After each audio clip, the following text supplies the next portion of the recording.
Hi class, this is video 2 for our chapter 2 week 1 series on QuickBooks. We have now moved to page 23 and we're going to go over sales and expense transactions. So if you're on page 23, you'll see the next two choices in the navigation bar are sales and expense transactions. The sales transactions section provides a listing of recent sales invoices and payments. Some are closed and others are open, meaning payment has not been received. Thus, the action items of receiving payments is listed for all open invoices.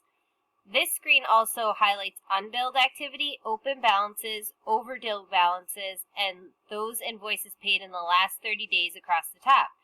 You can decide to drill down to view a particular invoice. Okay, so figure 2.14 is what we're working with. It asks us to click Sales and then click All Sales right up here from the navigation bar. So remember, you have your main nav and then your sub nav over here. Again, you can see, you can filter this activity, and you can also see, as we were just talking about, invoices, payments, a refund, time charged, etc. under the type of payment. Moving on to page 24. Double-click invoice 1036 to reveal the invoice shown in figure 215. So if you double-click on it, it's kind of strange it pulls down from the top, but that's just how it works. So this is invoice 1036. The balance due for this invoice is $477, and you can see exactly what items are here. It looks like figure 215 on page 24. So then it says click Cancel. So I'll click the X to close invoice 1036. The expense transaction section will provide a listing of recent credit card transactions, bills, expenses, purchase orders, checks, bill payments, and cash transactions. You can decide to drill down to view particular credit card transactions.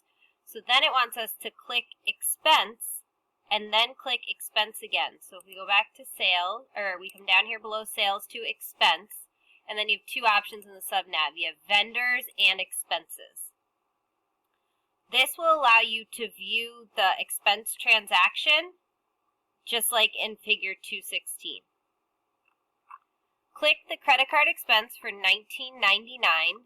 So you come over here, Squeaky Clean Car Service, Car Wash. And you can see that it was for an automobile and the one line item is $19.99. So then it goes ahead and asks you to close. The next section it wants us to jump into is the chart of all accounts. A chart of accounts is a listing of all accounts available. Each account is assigned a type and a detail type. The sample company's chart of accounts has been modified from the default chart of accounts and tailored to this company's needs. Not all companies need these particular accounts, and some will need additional accounts. So click the gear icon, which is right up here, and then click Chart of Accounts. And then you click See Your Chart of Accounts.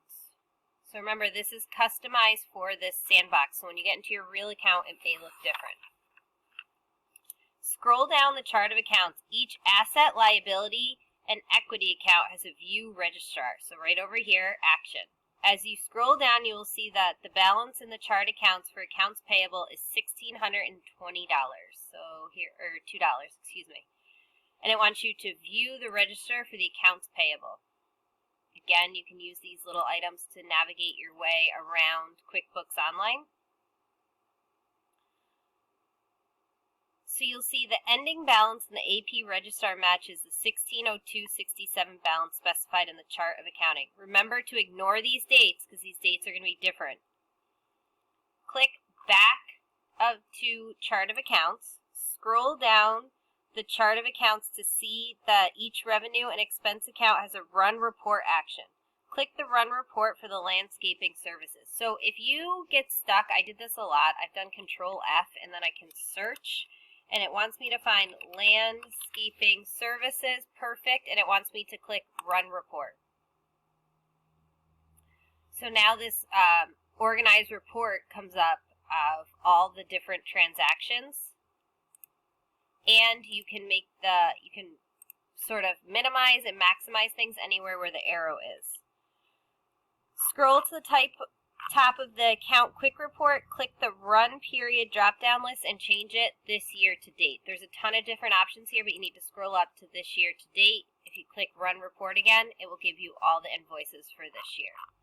So we're moving over to page 27, and we're going to move to the lists option. Lists in the QBO or QuickBooks Online provide you with an easy and quick way to view a collection of common items. Some of the more common items listed include chart of accounts, products and services, and terms. You can decide to view a summary of these lists in the QBO. So we're coming back here, we're clicking the gear icon, and we are clicking all lists. So then a huge list comes up, and then it wants you to click terms. And then you can run reports based on the different terms. So net 10 days, 15, 30, 60 days. And then you have the actions to run reports here. Talking about reports, the QBO also comes with many pre-designed reports for use in businesses. Again, we're going to come over here to the reports section in the navigation bar. And I have starred a few of these reports because they're going to be my frequently used custom reports. But there is a long list of reports here. So the first thing it wants you to do is scroll down to the Business Overview Report option shown in figure 2.23. Moving over to page 29, it wants you to find your profit and loss. There are a lot of different profit and loss here. It wants just this plain one, profit and loss. This is actually what you need to turn in for your homework this week. So if you go ahead and you click print, my little screen here, you can say save as PDF, and it'll come in here, and I have Adobe Acrobat. So this is exactly what you need to turn in. So if you do a file, save as, I'm going to save it in my downloads folder, profit and loss. I'm going to put O'Connor at the end of it just so I know. Now in my downloads folder is my profit and loss statement. This is what you need to turn into Moodle this week for week 1. So then as you finish up the chapter, because your homework goes through to page 32, it just takes you through a few more of the reports. And then the last thing it's going to have you do is take a look at the company settings, which can be found under the gear icon, and this is on page 30. And you go ahead and you click on accounts and settings, and this is where you can change a lot of information. Your company name, your EIN, your social security number, tax information, your company email address. You can go ahead and look at sales and see what you want turned on. So there's a few steps it asks you to go through, but that is really the end of chapter 2. So basically we've used their sample company that we call their sandbox or their test drive to practice navigating the QBO. You have accessed customer, vendor, and employee information, viewed various transactions, and viewed the chart of accounts, lists, reports, and company settings. In Chapter 4 through 10, you will use the same sample company to learn how to add operating, investing, and financing activities, reconcile a bank account, create a budget, and adjust entries, and prepare financial statements and reports.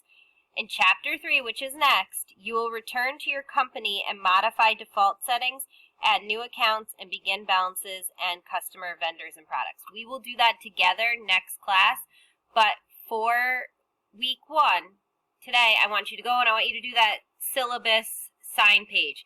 I want you to do your Moodle and syllabus quiz.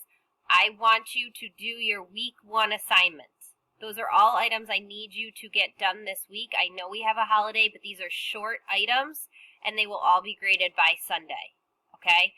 Email me with any questions, kO'Connor@mildredellie.edu. If there's any reason you can't get me at my Mildred Ellie, you can do kO'Connor.tech, TECH@gmail.com. I emailed you all from that account. I'm emailing you out all of these videos. I hope they are helpful. I really look forward to getting to know you. I've taught about half the class before, so I already have a relationship with most of you. If nothing, I am fair. I understand we all have a lot going on. We will get through this. Remember, we don't have an in-person Teams or Zoom meeting this week, but we will in week 3, which will be December 2nd, I believe was the date, and that starts at 11:30 to 2:30.